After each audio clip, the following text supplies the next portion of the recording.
तो चलिए आप लोगों के लिए जो भी 70वीं बीपीएससी और बिहार एसएससी और यूपी पीसीएस आरओ और एआरओ और यूपी पीसीएस 2024 के लिए और एमपी पीसीएस जो भी तैयारी कर रहे हैं उनके लिए बिल्कुल ही क्लास ले आए हैं। तो बिल्कुल ही बहुत बढ़िया क्लास है। अगर विश्वास नहीं है तो मेरा चैनल को सब्सक्राइब कर लीजिए और इस क्लास को एक बार पढ़ कर देखिए, ठीक है। बहुत ही कम समय में, मतलब क्लास 1, क्लास 2, क्लास 3 के रूप में हम देंगे। तो मेरा चैनल को सब्सक्राइब कर लीजिए। बिल्कुल प्रश्न यहीं से आएगा, अगर नहीं आया तो मेरा चैनल को सब्सक्राइब नहीं करेगा, ठीक है। तो सबसे पहले हम ये देख लीजिए, ठीक है। तो सबसे पहले हम सिलेबस पर चर्चा कर लेते हैं, ठीक है। जितने भी एग्जाम हैं जिसमें जनरल स्टडी जो जीके बोलते हैं, चाहे बिहार एसएससी में, तो इतना ही सब्जेक्ट से आता है, ठीक है। सबसे पहले देखिए राजनीतिक विज्ञान, इंग्लिश में भी इधर देखा गया है, दोनों लैंग्वेज में है, जो इंग्लिश हिंदी इंग्लिश दोनों वाले देख सकते हैं, ठीक है। इधर देखिए तो राजनीतिक विज्ञान पहला, इधर पॉलिटिकल साइंस, इतिहास यानी हिस्ट्री, भूगोल ज्योग्राफी, अर्थव्यवस्था इकोनॉमिक्स और पर्यावरण और जैव विविधता इन्वायरमेंट एंड बायोडाइवर्सिटी एंड सामान्य विज्ञान प्लस विज्ञान और प्रौद्योगिकी यानी general science plus science and technology जो बीपीएससी में नया ऐड किया गया प्लस सारे एग्जाम में पूछा जा रहा है, ठीक है। तो और करेंट अफेयर इधर देखिए, और विविध यानी मिसलेनियस यानी यही चैप्टर से सारे एग्जाम में आता है, ठीक है। और ये चैप्टर बाय चैप्टर हम पढ़ाएंगे आपको, ये चैप्टर बाय चैप्टर सारे क्लास को हम बिल्कुल शॉर्ट समय में देंगे, ताकि आप बिल्कुल कम समय में देंगे और क्लास 1 क्लास 2 करके, ताकि आप आसानी से पढ़ सकें, ठीक है।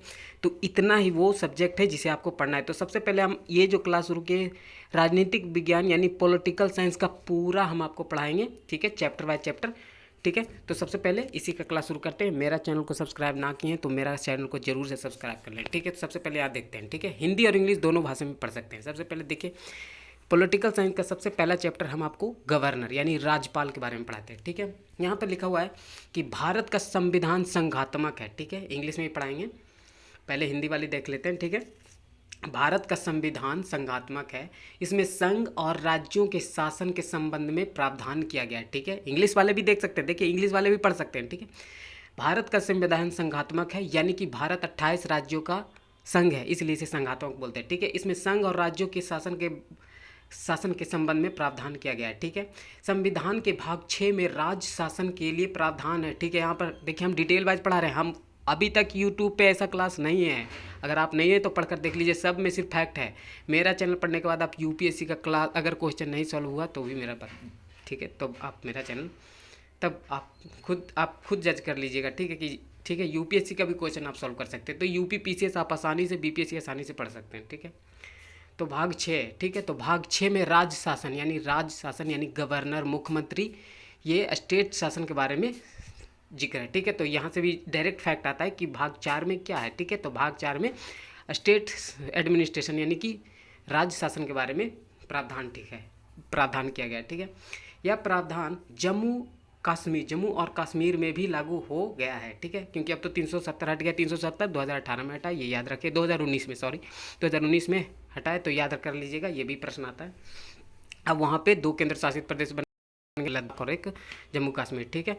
तो वहाँ पर अब उपराज्यपाल होते हैं, ठीक है। यहाँ पर देख लीजिए, और संघ की तरह राज्य का भी शासन पद्धति संसदीय है, संसदीय का मतलब समझ गए, ठीक है, पार्लियामेंट्री, ठीक है, यानी जिस तरह से केंद्र में राज्यसभा और लोकसभा, तो उसी तरह राज्य में भी विधानसभा और विधान परिषद होते हैं। कई राज्यों में सिर्फ एक ही सदनीय है, मतलब विधानी सभा होते हैं, लेकिन बिहार, उत्तर प्रदेश, कर्नाटक, महाराष्ट्र जैसे 6 राज्यों में, आंध्र प्रदेश में 6 राज्यों में, तेलंगाना में ये द्विसदनीय है, यानी कि स्टेट जो शासन है, मतलब स्टेट लेजिस्लेटिव है जो द्विसदनीय है, मतलब, ठीक है, यानी कि वहाँ पर विधानसभा विधान परिषद होते हैं, ठीक है। नेक्स्ट यहाँ पर देख लीजिए, इंग्लिश वाले भी पढ़ सकते हैं, ठीक है, यहाँ पर देख लीजिए इंग्लिश वाले भी पढ़ सकते हैं, ठीक है। यहाँ पर देखिए राज्य की कार्यपालिका का प्रमुख राज्यपाल होता है, ठीक है, यहीं से डायरेक्ट प्रश्न आ जाता है कि राज्य की कार्यपालिका का प्रमुख कौन होता है, राज्यपाल, ठीक है, होता है, जो मंत्री परिषद की सलाह के अनुसार कार्य करता है, यानी जिस तरह से राष्ट्रपति केंद्र में मंत्री परिषद यानी मंत्री कैबिनेट के अनुसार सलाह पर काम करते हैं, उसी तरह से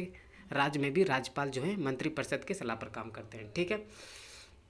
कुछ मामलों में राज्यपाल को विवेकाधीन शक्तियां प्राप्त है, ठीक है, ऐसे मामलों में वह मंत्री परिषद की सलाह के बिना भी कार्य करते हैं, ठीक है। यहाँ पर देख लीजिए हम डिटेल वाइज पढ़ा रहे हैं, ठीक है। यहाँ पर देख लीजिए, अब हम राज्यपाल की योग्यता पढ़ते हैं, ठीक है। यहाँ पर हम आपको फैक्ट भी यहीं से आता है और डिटेल भी जो यूपीएससी के टाइप जो कथन जो बीपीएससी में आने लगा यहीं से आता है, तो बिल्कुल हम उसी तरह से क्लास लाए हैं, ठीक है। और बाकी जितना भी एग्जाम है आसानी से आप बना सकते हैं, ठीक है। तो अभी हम पॉलिटिकल साइंस का क्लास दे रहे हैं, ठीक है। तो योग्यता देखते हैं, अनुच्छेद 157। और यहाँ पे ध्यान रखिएगा कि जो फैक्ट रहेगा हम आपको याद कराते चलेंगे, ठीक है। ट्रिक से आप पढ़ कर देखिएगा, ठीक है। और मेरा चैनल को सब्सक्राइब ना किए तो कर लीजिए, ठीक है। अनुच्छेद, अब योग्यता पढ़ते हैं, ठीक है। राज्यपाल की योग्यता यानी कि एलिजिबिलिटी ऑफ गवर्नर, यानी गवर्नर किस व्यक्ति को बनाया जा सकता है, ठीक है। तो सबसे पहले इसका प्रावधान संविधान के अनुच्छेद 157 में। ट्रिक याद रख लीजिए, सत्ता में आने के लिए आपको क्या चाहिए, सत्ता में आने के लिए योग्यता चाहिए, यानी आप योग्य होइएगा तभी तो सत्ता में आएगा। सत्ता से मतलब 57, याद रखें। ट्रिक आप ध्यान से समझ लीजिए। सत्ता, अगर ऑप्शन रहे नहीं समझ में आ रहा है तो मेरा याद रखेगा सत्ता में आने के लिए क्या चाहिए, सत्ता में आने चाहिए योग्यता चाहिए, तो 57 में यानी योग्यता, यानी राज्यपाल की योग्यता, ठीक है। तो अनुच्छेद 157 के अनुसार राज्यपाल पद पर नियुक्त किए जाने वाले व्यक्ति में निम्नलिखित योग्यता होनी चाहिए, ठीक है। सबसे पहला योग्यता क्या है, वह भारत का नागरिक होना चाहिए, यानी must be a Indian citizen होना चाहिए, ठीक है। इंग्लिश में भी लिखा हुआ है, ठीक है। वह 35 वर्ष का आयु पूरी कर चुका, यानी कम से कम वो 35 वर्ष का आयु होना चाहिए। 35 वर्ष से कम आयु है तो आप गवर्नर नियुक्त नहीं हो सकते, ठीक है। तीसरा योग्यता है कि केंद्र और राज्य के अधीन लाभ का पद पर ना हो, यानी केंद्र सरकार और राज्य सरकार के अधीन कोई भी लाभ के पद पर, या कोई भी कंपनी जो होता है उसमें कोई लाभ के पद पर नहीं होना चाहिए, ठीक है। जैसे पब्लिक सेक्टर कंपनी होते हैं या कोई भी भारत सरकार के अधीन जो कोई भी कंपनी होता है या कोई भी लाभ का पद होता है वो धारण ना कर किए हों, वही गवर्नर बन सकते हैं, ठीक है। चौथा योग्यता, ठीक है, ऐसा कोई भी यूट्यूब पर अभी तक नहीं पढ़ाएगा, ठीक है। चौथा देख लीजिए कि वह राज्य विधानसभा और लोकसभा और राज्यसभा का सदस्य चुने जाने योग्य होना चाहिए, ठीक है। यानी कि वो है ना, वह राज्य विधानसभा, लोकसभा और प्लस राज्यसभा का सदस्य चुने जाने योग्य होना चाहिए, ठीक है। प्लस एडमिनिस्ट्रेटिव को भी बनाया जाता है राज्यपाल, ठीक है। तो ये सिर्फ बुक में लिखा हुआ है कि स्टेट लेजिस्लेटिव, लेकिन यहाँ पे लोकसभा के भी सदस्य को राज्यपाल बनाया जाता है, तो इसलिए यूपीएससी में ऐसे ही सवाल पूछा जाता है, ठीक है। तो हम इसलिए आपको भी डिटेल से आपको पढ़ा दिए, ठीक है। अब थोड़ा सा करंट अफेयर भी हम देते चलेंगे, तो चलिए करंट अफेयर अब ये अगला क्लास में देंगे ताकि आप आसानी से पढ़ सके, ठीक है। अब इसके आगे हम एलिजिबिलिटी के बाद गवर्नर अगला चैप्टर में देंगे, मतलब आगे क्लास तुरंत ही देंगे, कल तक अपलोड कर देंगे। थोड़ा सा लिखना पड़ता है, ठीक है। थोड़ा सा करंट अफेयर जो COP20, ठीक है, यहाँ पर देख लीजिए COP20 अभी चल रहा है, ठीक है। बहुत ही VBI है, ये सारे एग्जाम में आने वाले अगले जितना भी एग्जाम है उसके लिए पढ़ लीजिए, ठीक है। करंट अफेयर COP20, ठीक है, इसे बोलते हैं कॉन्फ्रेंस ऑफ पार्टी, यानी कि पर्यावरण सम्मेलन, ठीक है। पर्यावरण, जलवायु परिवर्तन पर पर्यावरण सम्मेलन जो COP28 है, ये इस साल UAE में हो रहा है, ठीक है। इसी के लिए थोड़ा सा करंट अफेयर, तो पहले हम डिटेल पढ़ लेते हैं COP28 का, ठीक है। तो सबसे पहले देखिए कि यहाँ पे देख लीजिए कि 2023 संयुक्त राष्ट्र जलवायु परिवर्तन सम्मेलन या UNFCCC के पार्टियों का सम्मेलन, जिसे आमतौर पर COP यानी COP28 के रूप में जाना जाता है, ठीक है, ठीक है। UNFCCC का बता देते हैं, हम जब पर्यावरण बताएंगे तो डिटेल बता देंगे। उसका स्थापन प्रथम पृथ्वी सम्मेलन जो 1992 में हुआ था रियो डी जेनेरियो में, उसी समय स्थापना हुआ था, तो उसी के तहत यानी UNFCCC के तहत ही स्थापना होता है। UNFCCC का मुख्यालय कहाँ है, हेडक्वार्टर कहाँ है, तो वो वॉन जर्मनी में, ठीक है, ठीक है। पहला COP सम्मेलन कहाँ हुआ था, यानी कॉन्फ्रेंस ऑफ पार्टी का सम्मेलन यानी जलवायु परिवर्तन का प्रथम सम्मेलन कहाँ हुआ था, बर्लिन जर्मनी में हुआ था, ठीक है, 1995 में, ठीक है। और COP21 इसलिए VBI क्योंकि पेरिस में हुआ था 2015 में, इसमें 2 डिग्री तक के कम तापमान करने का जो वैश्विक ताप में वृद्धि हो रहा है उसके लिए, जो 2 डिग्री से कम तापमान रखने के लिए, ये कई एग्जाम में पूछा जा सकता है कि 2 डिग्री से कम तापमान तक रखने के लिए इसमें सभी देशों के लिए सम्मेलन हुआ था, ठीक है। और इसी में $100 बिलियन देना है गरीब देशों के लिए, तो पेरिस समझौते में ही ये योजना शुरू हुआ था, ठीक है। अब यहाँ पर देख लीजिए, अब यहाँ पे देखिए जो करंट अफेयर है COP28 जो अभी हो रहा है, यहाँ पर देख लीजिए डेट है 30 नवंबर से 12 दिसंबर तक होगा, ठीक है।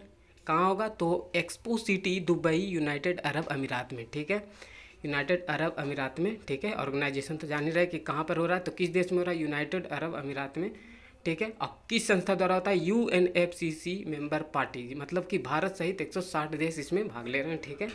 प्रेसिडेंट वहाँ के सुल्तान, वहाँ के जो प्रिंस हैं सुल्तान अल-जवेर हैं, ठीक है, ठीक है, अल-जवेर है, ठीक है। और प्रीवेंट मतलब कि इससे पहले जो हुआ था पिछले साल जो COP27 हुआ था कॉन्फ्रेंस ऑफ पार्टी, ये शर्म अल शेख 2022 में हुआ था मिस्र में, ठीक है।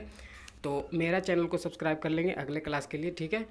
बिल्कुल गारंटी से मेरा क्लास पढ़ लीजिएगा, आप बिल्कुल सारे एग्ज़ाम पास हो जाइएगा, ठीक है। बिल्कुल क्वेश्चन मेरे क्लास से पूछा जाएगा, बिल्कुल। तो मेरा चैनल को सब्सक्राइब कर लें। धन्यवाद।